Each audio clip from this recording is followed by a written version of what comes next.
Assalamualaikum warahmatullahi wabarakatuh. Perkenalkan, nama saya Yahya, NIM 12012033 HKI 6B. Baik, di sini saya akan memaparkan materi tentang adat Madura. Langsung saja. Bangsa Indonesia adalah bangsa yang kaya akan berbagai aspek budaya maupun bahasa. Selain bahasa Indonesia yang digunakan secara resmi dalam bentuk nasionalisme, terdapat pula ratusan bahasa daerah kecil maupun besar yang digunakan oleh masyarakat daerah untuk keperluan yang bersifat resmi maupun kedaerahan. Salah satunya bahasa tersebut adalah bahasa Madura yang terbilang bahasa daerah besar yang digunakan oleh etnis Madura, baik yang bertempat tinggal di Pulau Madura maupun yang berada di luar Pulau Madura. Pulau Madura terletak di timur laut Pulau Jawa, kurang lebih dari 7 sebelah selatan dari Khatulistiwa di antara 112 dan 114 bujur timur. Pulau itu dipisahkan dari Jawa oleh Selat Madura yang menghubungkan Laut Jawa dengan Laut Bali. Kebanyakan masyarakat Madura merupakan masyarakat agraris. Kurang lebih 90% penduduknya hidup terpencar-pencar di perdalaman, di desa-desa, dukuh-dukuh, dan kelompok-kelompok perumahan petani.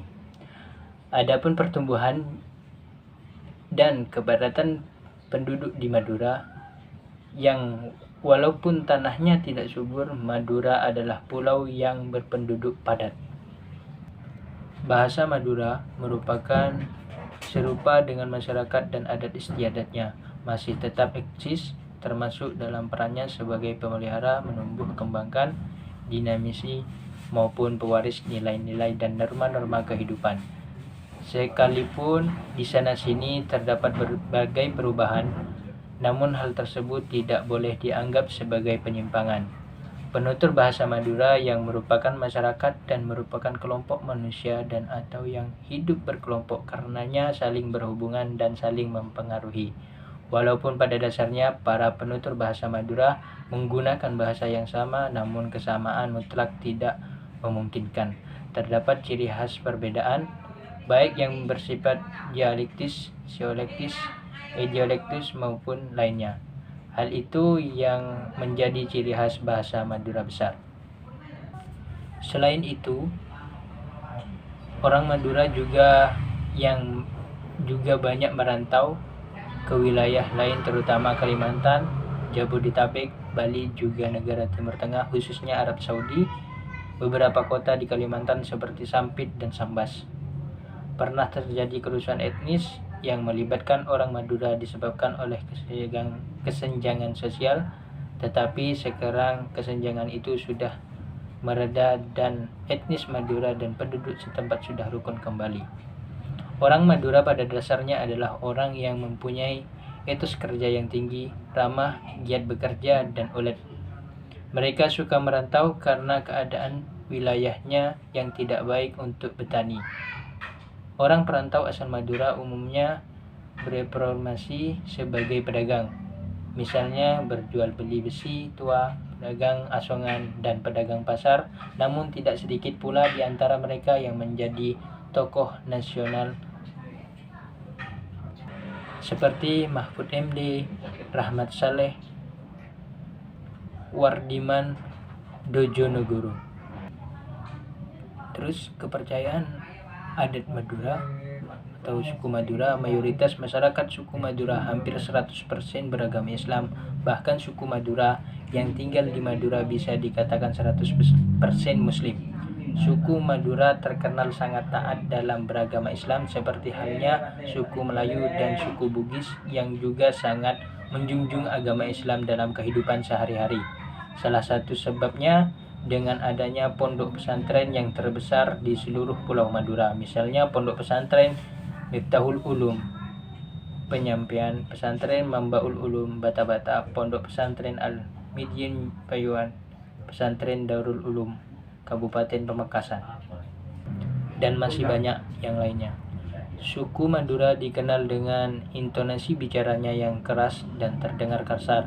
Walaupun begitu, mereka juga dikenal hemat, disiplin, dan rajin bekerja. Selain itu, orang Madura dikenal mempunyai tradisi Islam yang kuat, sekalipun keadaan melakukan ritual praktik laut atau rokat tase. Adapun budidaya sosial, harga diri juga paling penting dalam kehidupan orang Madura. Mereka memiliki sebuah peribahasa, lebih bagus pote tolang etempeng pote mata. Artinya lebih baik mati putih tulang daripada malu putih mata. Sifat yang seperti ini melahirkan tradisi carok pada masyarakat Madura. Tetapi tradisi lambat laun melemah seiring dengan terdidiknya kaum muda di pelosok desa.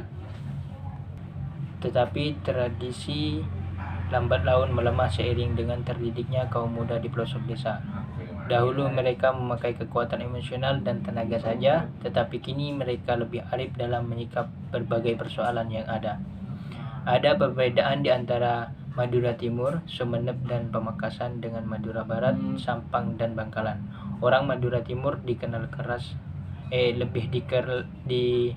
dikenal halus dan baik daripada sikap bahasa dan karakter terhadap orang Madura Barat.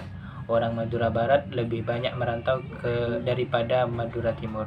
Hal ini disebabkan Madura Barat lebih gersang daripada Madura Timur yang dikenal lebih subur.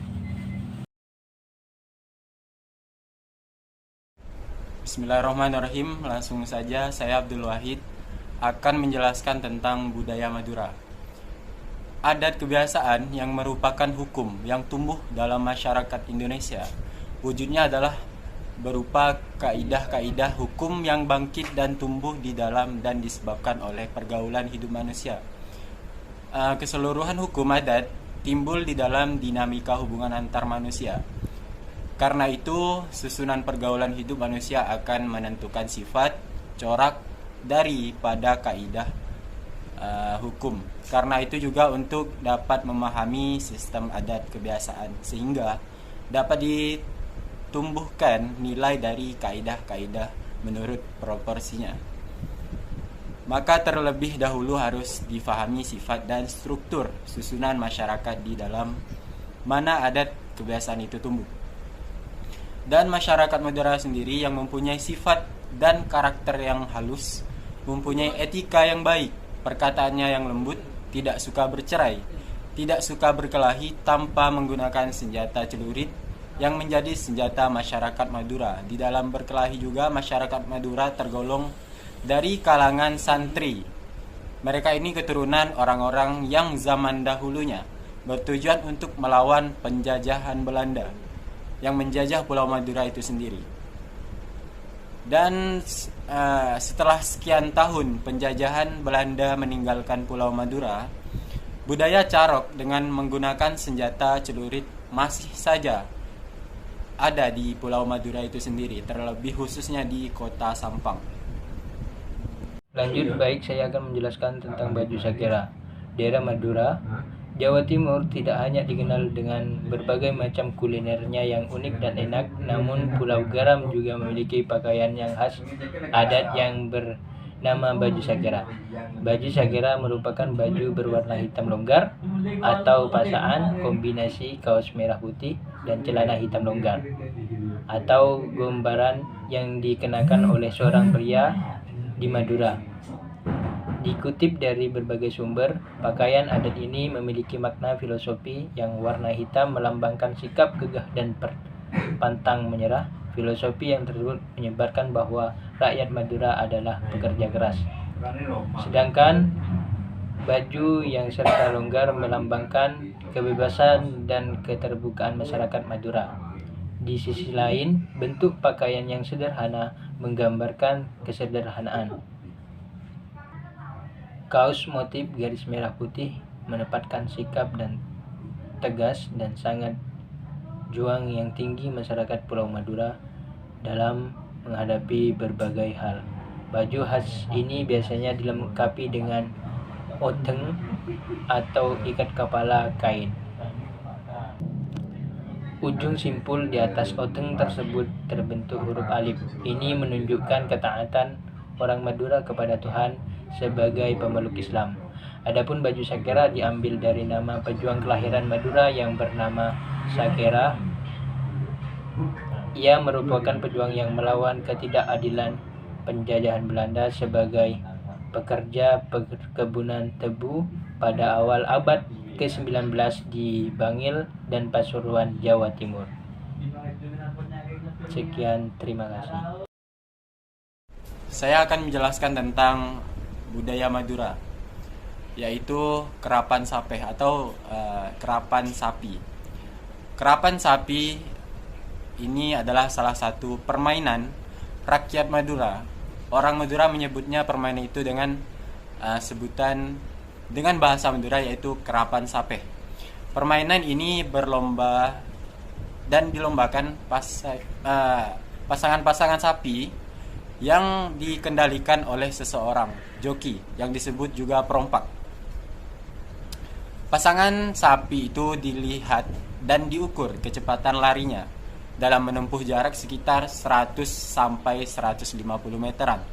Permainan ini konon telah ada pada masa Raja Arjawiraja, pemerintahan Kerajaan Madura sekitar abad 12 sampai 13 Masehi, yang dilakukan oleh sekelompok petani setelah usai masa panen dengan melombakan pasangan sapi itu dari satu pematang ke pematang sawah.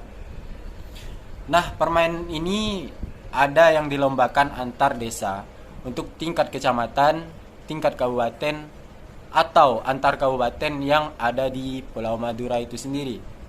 Pada masa yang lebih akhir, pemerintah setempat mengeluarkan persyaratan di mana sapinya harus terdiri dari sapi asli Madura dan berumur antar 3 sampai 7 tahun dan berat rata-rata 200 kg dan tinggi 120 cm. Sebelum perlombaan dimulai, sapi-sapi itu diarak di sekitar arena dan dikenakan kostum, yaitu pakaian warna-warni dengan kombinasi warna khas Madura. Ketika sapi dilombakan, pasangan-pasangan sapi itu terlebih dahulu disatukan atau yang disebut juga pengenong. Pada pengenong itu terikat pula 3 potong kayu yang menjulur ke belakang di sela-sela badan kedua sapi itu, yang dinamakan keleles. Keleles berfungsi untuk lain sebagai tempat berjuntai kaki sang penjoki itu, atau juga disebut perompak. Sekian, terima kasih dari saya. Assalamualaikum warahmatullahi wabarakatuh.